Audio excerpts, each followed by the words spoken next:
8ই September রবিবার বৈষম্যবিরোধী ছাত্র আন্দোলন চট্টগ্রাম ও চট্টগ্রাম বিশ্ববিদ্যালয়ের পৃথক মত বিনিময় সভা অনুষ্ঠিত হয়। এই সময় কেন্দ্রীয়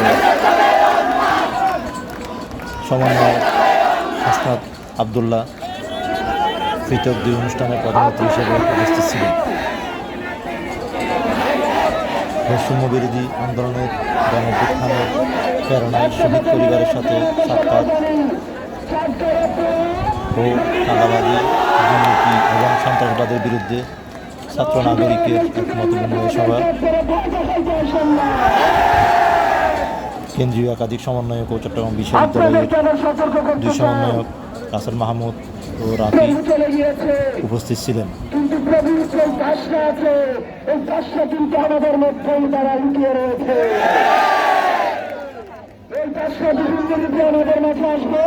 আমাদের মূলনীতিকে ভাঙতে চাইব। আপনাদেরকে সবসময় সতর্ক থাকতে হবে। ফেসিবাদ বিরোধী আন্দোলনে আমরা যেভাবে আমাদের নিজেদের ক্ষুদ্র স্বার্থকে বিসর্জন দিয়ে রাষ্ট্রের বৃহত্তর স্বার্থকে সামনে রেখে আমরা একসাথে কাজ করেছি, রাষ্ট্রের কাজে আমরা একসাথে কাজ করবো।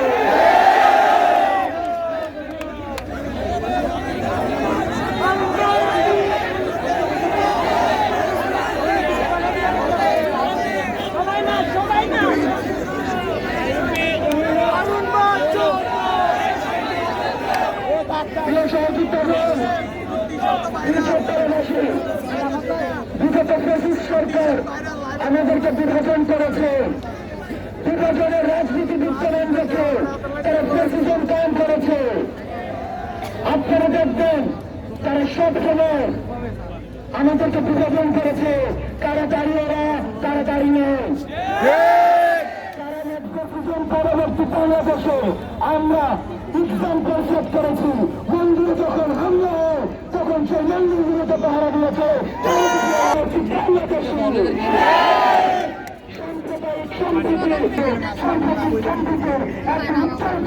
সাম্প্রদায়িক সহিংসতার ভয় দেখিয়েছে, আমাদেরকে বিরোধ করেছে।